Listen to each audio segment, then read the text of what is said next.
to Midland Library and to East Portland. I'm Multnomah County Commissioner Julia Brim-Edwards, representing District 3, East Portland. And I want to start by thanking and recognizing Annie Lewis, our Multnomah County Library Director, and all of the library staff that support each of our Multnomah County 21 libraries. Our libraries play a critical role in supporting democracy. And it's an honor to stand here with really the champions and defenders of democracy and vote by mail, a way of voting which Oregonians have fully embraced. Oregon has led the way with mail-in voting system that's safe, secure, reliable, and that's trusted by Democrats, Republicans, independents, and non-affiliated voters. Oregonians cast their ballots with confidence that their voices will be heard and their ballots will be counted. Here in Multnomah County, our libraries, like the Midland Library, are cornerstones of community and civic life. Almost every library branch doubles as an official ballot drop-box site. Trusted community spaces, open to everyone, where you can securely deliver your ballot 24 hours a day. Think about that. The same place where families go for story time, where students go to learn, where our neighbors go to connect. These same libraries are also the front doors to democracy in our community. Our libraries receive 1/4 of the total ballots cast, about 143,000 ballots. Let's be clear, President Trump is spinning lies and false claims about vote by mail. Oregonians know the truth. We know vote by mail works. It's reliable, it's secure, and importantly, it results in more people actually voting and participating in our community and in our democracy. Before I close, I also wanted to just make sure I recognize my fellow commissioner, Commissioner Vince John Dixon, who also represents East Portland. We know that vote by mail is uniquely Oregon, as is the Oregon champion that I now have the pleasure of introducing next, the one and only, where are you? Uniquely Oregon Senator Ron Wyden. Senator Wyden. Thank you. My own representative got me going. I think most of you may be wondering, why would we be doing this now? In other words, we have been committed to vote by mail for some time. What is important about right now? What's important right now is we have a president of the United States who apparently is taking his election advice from Vladimir Putin. And it seems to me what he ought to be saying is, "Niet."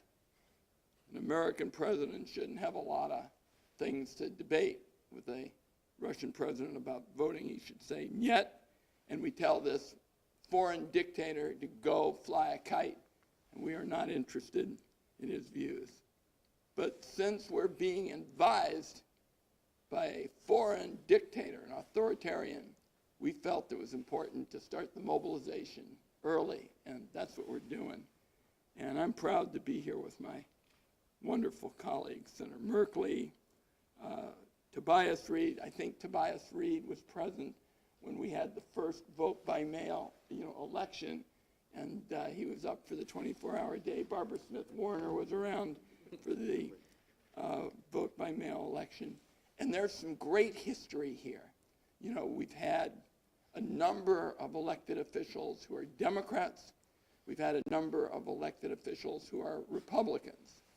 But it's important to note when we talk about this topic that the late Dennis Richardson, who is revered among conservatives, during the first Trump administration, told Donald Trump to go fly a kite. He said there's nothing wrong with the Oregon vote by mail system. And we're going to get out the message of Dennis Richardson and a lot of other Republicans over the next few months. I'll tell you one other interesting thing. With Senator Merkley's support, I've introduced a proposal to take Oregon vote by mail national. And so people come up to me in the airports and they say, "Ron, your bill passed. It's great. I'm glad your law has passed."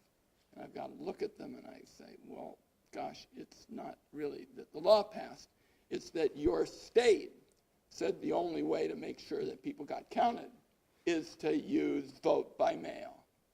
So we've got a lot to work with, but the odds are going to be challenging this time. A president who's taken his messages from Vladimir Putin and has that bully pulpit is going to be a tough opponent. But we're on the right side of history. And I'm just thrilled to be here with my colleagues and give you my last bit of voice for the weekend, since Bobby Kennedy was a challenge yesterday. But Senator Merkley's here, and my great partner. Let's hear from him. Thank you, Ron, and thank you for that passionate questioning yesterday of Robert Kennedy over important health care issues. You know, I come in here to this library and I just have these really warm feelings. I was first in this library, although it's been renovated and expanded since then, back after third grade, because I moved here to this area. Even now I just live a couple blocks away, and the summer reading program here, you come in here, you read a book, and then you got to draw a line showing you made it to first base. And you read a second book and second base, and pretty soon you have a home run and you've got all your field. Anyway, the summer reading program right here, really warm feeling about the impact of libraries like this on the community. But I also have a really warm feeling being here with this cast of champions for vote by mail, folks who have kind of been part of the historic advance of this effort. And Phil Kiesling, who we'll hear from in a few moments, is just like the legend on this, and the legend. And my education about vote by mail really came in my first race for the state legislature in 1998. I'm going door to door here in the community. I'm asking people how they feel about things, and they're saying, well, I want the potholes filled, and I'm like, okay, that's a city issue. And like, I really like this vote by mail opportunity. And so I kind of had a little affection for the idea of Election Day, everybody doing something together. So I'd ask people, well, why is that? And they'd say, well, you know, I can sit at the kitchen table and work out and read all the details about these complex initiatives. I can sit with my children and educate them about democracy. All of these, I don't have to worry about whether or not I have a ride to the polling place on Election Day. I don't have to worry about the rain or can I find a parking place. I'm like, okay, I'm getting educated on this. But why is it that Trump hates vote by mail? And I'll tell you why. It's different than all those reasons I just mentioned. It's because he knows that you can manipulate the vote on Election Day very easily. There's a lot of corruption on Election Day. What am I talking about? If you don't want people in a certain area to vote, well, you reduce the number of polling places. You put them in a different location than the previous year. You put out false information about the day. You understaff them so there's a big long line. Maybe the voting machines aren't functioning so well, and that slows things down as well. Maybe you get some intimidators to come. Maybe you make sure it's a location where there is no parking. All sorts of ways to suppress the vote on Election Day. And that's what Trump wants to be able to do. When you look at how democracies slide into strongman states, one of the things that the strongman authoritarian does as soon as it's taken off starts to rig the next election. And you see this when the president's talking about and pushing the idea of gerrymandering as many U.S. congressional seats as possible. And you certainly see it in terms of his attack on vote by mail, because he wants to corrupt the next election. And he knows that what can be done to prevent people from voting in the manner I just described in cities is a way to increase the Republican success at the polls. So we believe in something different. We believe in the vision of every American having a right, a full 100% right to cast their vote, and the ballot box is the heart, the beating heart of our democracy. And we're going to defend it, and we're going to defend it from Election Day shenanigans. We know this system works incredibly well.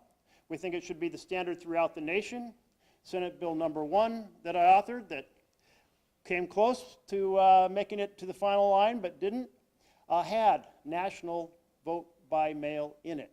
Every person in the country would have had the option of doing vote by mail.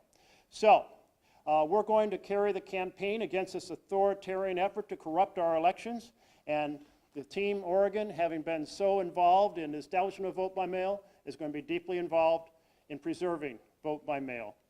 Thank you, and now I get to introduce our new Congresswoman, Maxine Dexter. Welcome, Maxine. Good morning, and thank you so much, everyone, for bringing us together, and certainly for your leadership.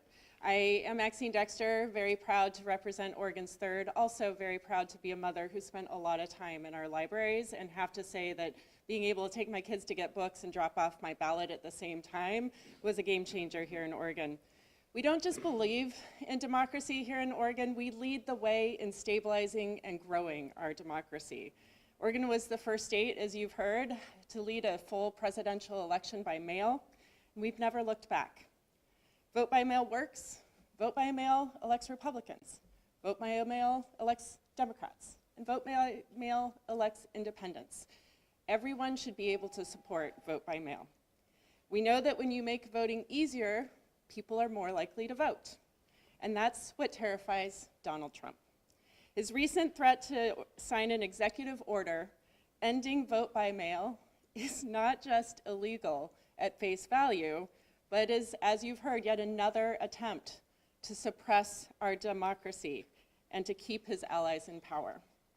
Last month, he told Texas to redraw their congressional map. He's calling for mass voter purges.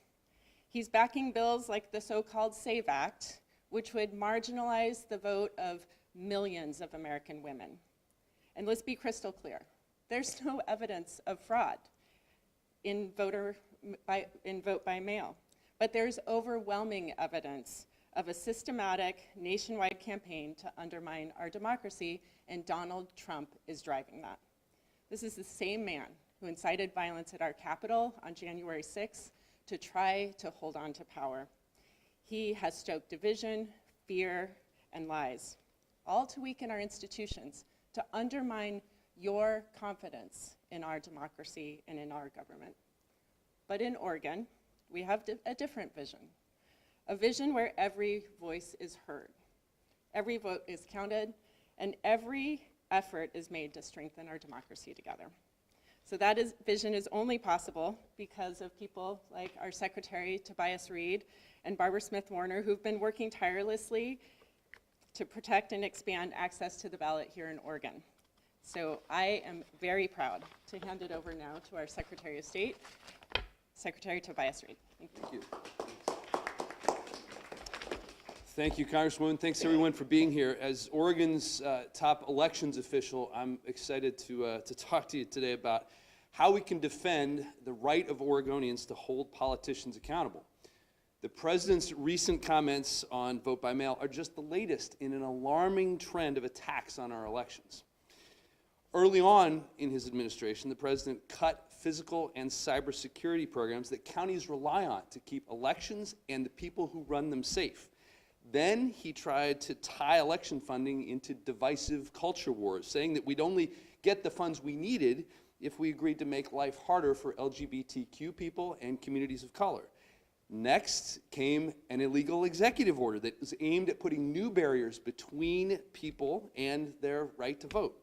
And we took him to court immediately on that. Then in July, the U.S. Department of Justice came knocking for the private, personal data on Oregon's voter rolls. And I want to be very blunt on this. That is not going to happen. They can have the files that are already available to the public. Thank you. That's a big deal. They can have the files that are already available to the public. I'm confident that our elections are already secure, so we are not going to be handing over Oregonians' private data for them to abuse or leak or twist into conspiracy theories. And now, as you've already heard, he's parroting advice from Vladimir Putin about how to get rid of vote by mail.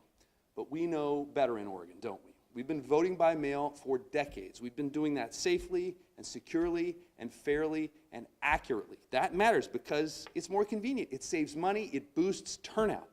That is how a democracy should work. So let's call this all what it really is, a deliberate attempt to make voting harder, more expensive, and less secure because President Trump is scared.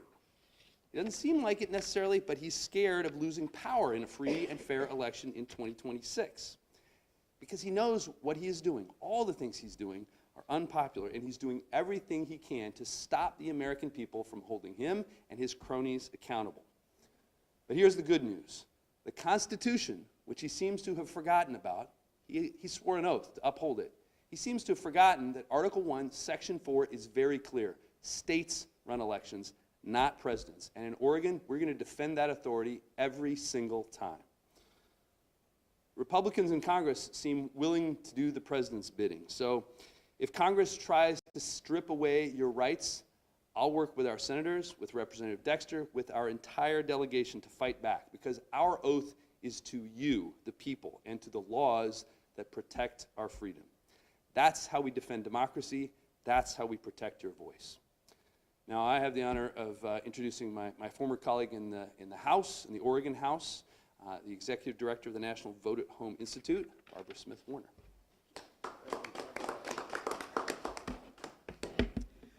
Thank you, and thank you everyone for all that you have said, and we live in Oregon where we know that vote by mail works. I am the Executive Director of the National Vote at Home Institute, and the folks with me here have really laid out well a lot of the attacks, and those are things you've probably been hearing about, right? Lots of coverage about the lies and the untruths, about fraud and other things about mail ballots, which are repeatedly, over and over, shown to be not true. And you've heard a lot about that.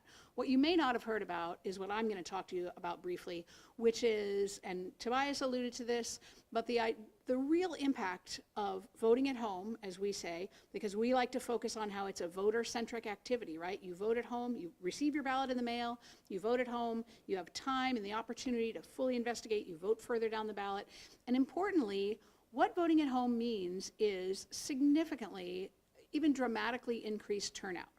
If you look at the history of mail ballots particularly over the last 5 years, in the 2020 election, it is no coincidence that it was the highest turnout in a presidential election in 100 years, and more people used mail ballots to vote at home than any other method. There are numerous academic studies. If everyone had been mailed a ballot in 2020, increase of 5% in turnout.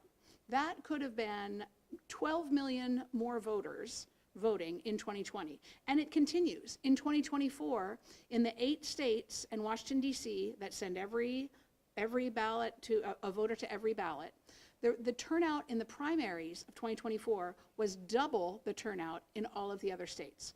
The idea that you focus the voter in that act of voting by sending them a ballot, that is not a threat to our democracy, it is an opportunity. It is an opportunity to address the significant problem we have of people not voting in this country. And even in that 2020 election, where we had that highest turnout in a century, 1/3 of eligible voters still did not vote. So the real issue we have is, how do we make our democracy, keep our democracy, protect our democracy by allowing voters to vote in a safe and secure and convenient manner. And that is by voting at home. And that is the story I'd like you all to know about and to talk about, is the impact that has on turnout and on strengthening our democracy that way. So with that, I'm going to bring up, indeed, people try to call him the father of vote by mail, but he refers to himself as the midwife of vote by mail, our former Secretary of State, Phil Keisling. Barbara, thank you very much. Thank the Multnomah Library for this great setting and all the work that you do.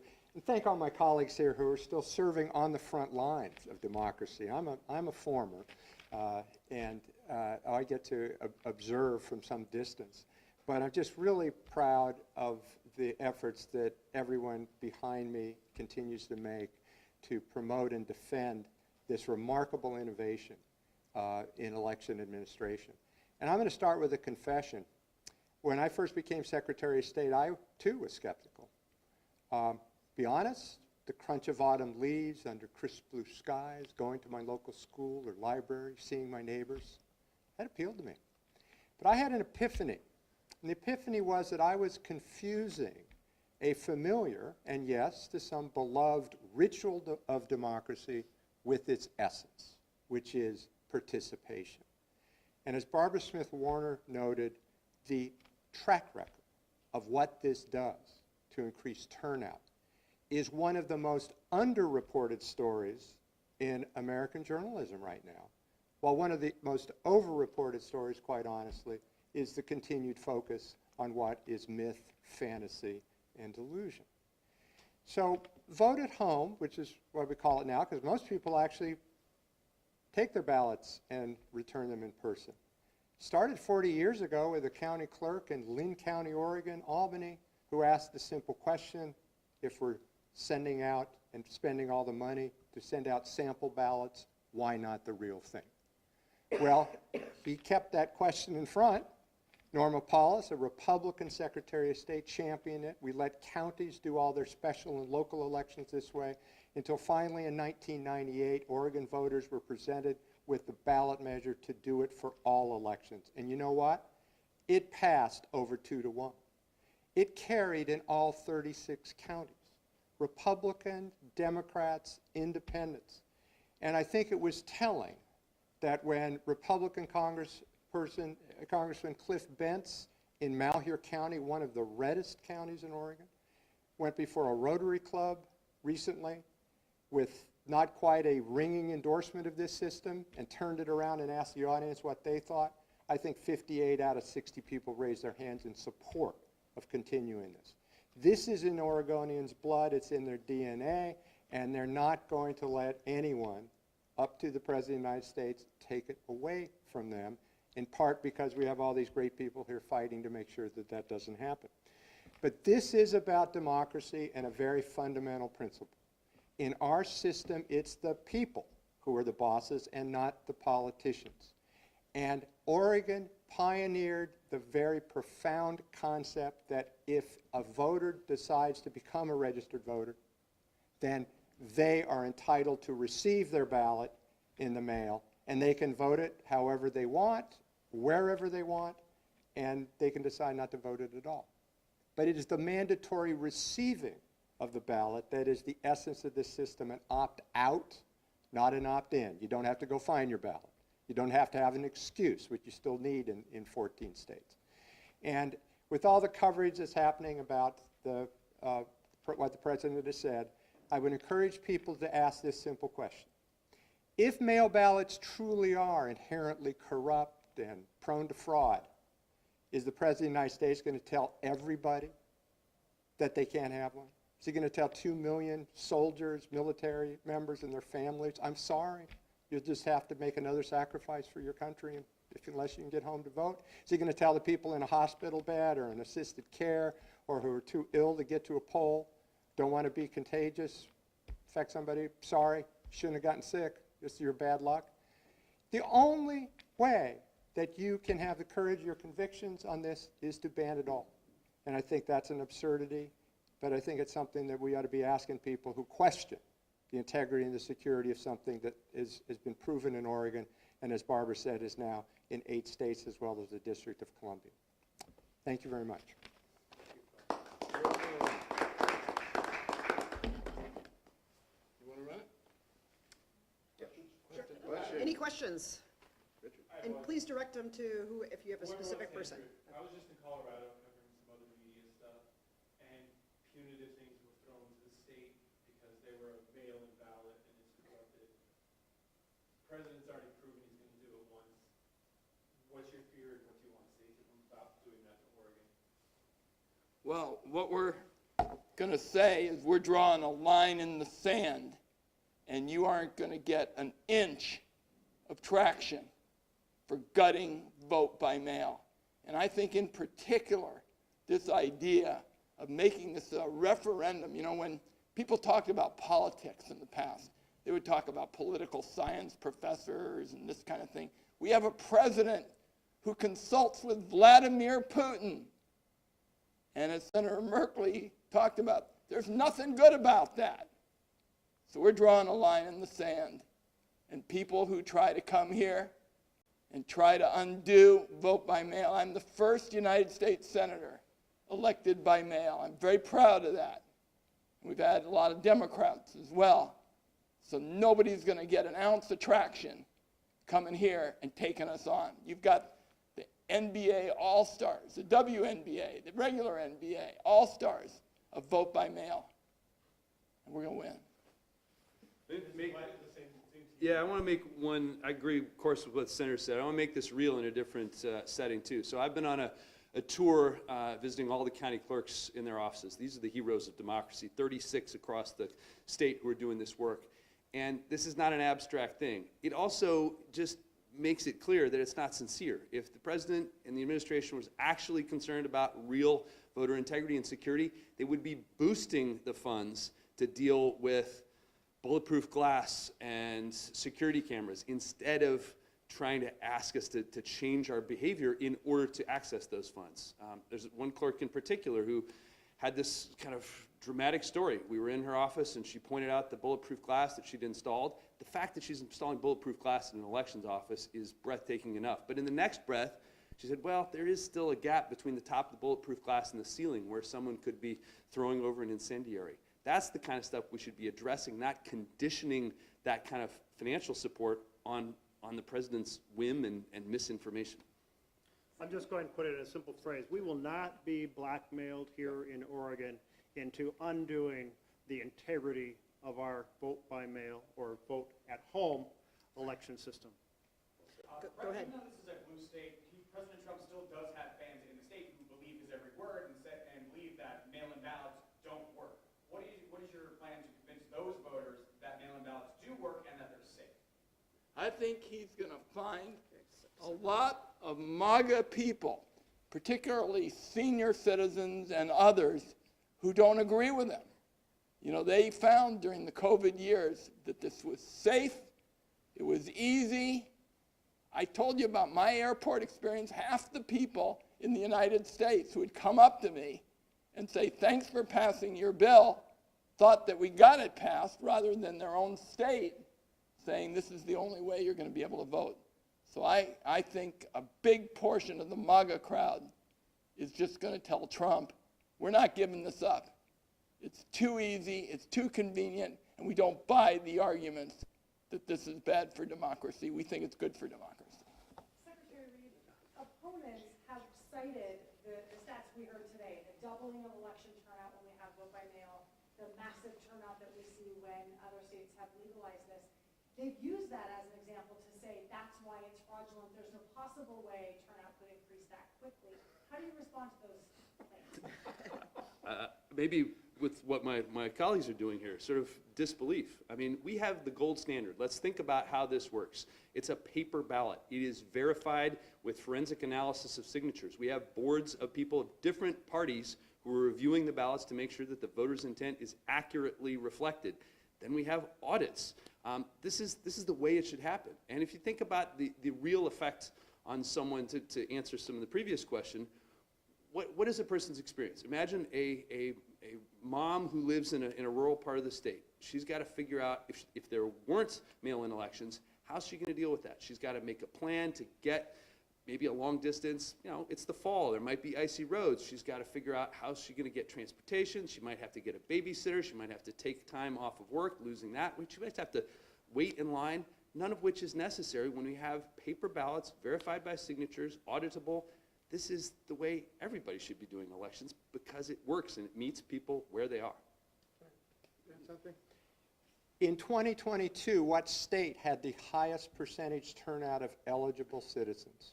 Oregon, a non-battleground in the midterm election. 61%, though, still means that a lot of Oregonians didn't vote. The crisis in this country, the real problem, is too few people voting. And it's laughable that people would say that our success is evidence of fraud. Even with double the rate of turnout in primary elections, and make no mistake, almost everybody in politics today at the national level, elected to a partisan office and at the states, doesn't have to worry about the general election as much as the primary election because that's where the vast majority of people really win their elections. But yeah, we were double, but it's still at 30–35%. That's 2/3 no-shows. We can and should be doing much better. We've got a lot of countries around the world that have had democracies for far fewer decades, centuries than we have, who are outshining us when it comes to turnout. So I'm going to give President Trump a backhanded compliment by continuing to revive his myths about vote by mail. He's actually allowing us to put more attention on it. But we need your help. We need the help of journalists who are willing to take a look at these turnout numbers and recognize what an important boon this is to what is the essence of our system, which is we are a participatory representative democracy. And would I rather live in a democracy where 80% or above of the eligible citizens cast a ballot and all my candidates lose, or in a democracy where turnout is 40% or less and all my candidates win? Well, maybe not everyone agrees with me, but for me, that's a very simple question. I want to live in a democracy where as many people as possible let their voices be heard, and then we let the chips fall where they may. But if you don't believe in that basic concept, and a lot of people who are attacking this system of elections apparently do not believe in that, then I think you actually believe in a different system of government than the one we've had and the one we need to continue to cherish in the decades to come. How do you plan to regain trust for some people in the voting system? I know Oregon had the issue of having people register to vote who with no proof of citizenship, and so, and with all this going on, for the people who do have doubts after that, how do we, one, make sure that never happens again and kind of regain that trust for people? Well, let's be clear. That was a very unfortunate error, but it was an error on the part of government, and it was not something that individual people did. It's also registration, not voting. So very few of those people actually voted. We've added a number of checks and controls and procedures that reduce the likelihood of that sort of thing happening again. I also want to be clear, anytime there are humans and data interacting, there are going to be errors. Our job is to make sure that there are systems in place to catch them and prevent them from occurring in the future. But we have the system that I think is based on the idea that government is going to reflect the will of the people much better when more people are participating. That's our goal, and that's what we're confident in. While you're up there, How about one last question? while you're up there, Attorney General, you don't represent a specific party, you represent the state of Oregon. That's right. How do you plan on fighting off these roles of like getting the voter rolls as well as retribution for not doing what he wants? How do you plan to fight that off? My oath is to the people of Oregon, and I will protect that information. The president, the administration do not have the authority to have that information. We're making that information very clear. We've responded to their requests. We work with the Attorney General. We assert our rights. We took the previous executive order to court. If the president makes another illegal or unconstitutional executive order, we'll use every power at our disposal to defend our rights and our system of making sure that people have the right to hold politicians accountable. What about the retribution part? Like, if you don't do this, I'm going to cut funding. Is there a way you can legally fight that? Well, we will use every tool we have, but we also have a very strong congressional delegation, many of whom are represented right here, who will make that case for us in Washington as well. Thanks. Thank you. Thank you, everybody. If you want to catch people afterwards, feel free. Great history. Great history. I know, it's, and you lived through it all. That's right. Thank you for remembering the late meeting. It was great. You just finished reading your book. Yeah. It was great. It was really fun. I enjoyed it. I got it from the library, so I don't think we get many royalties for it, but it was really fun to read. Well, most memoirs are not that interesting. You did a really nice job mixing in coherent philosophy and the answer. I love it. Trying to do cool. Yeah. Yeah, and it's memorable. It's good. So, well done. Enjoyed it. Keep me posted. Sounds good. Thanks. On a personal note, great job.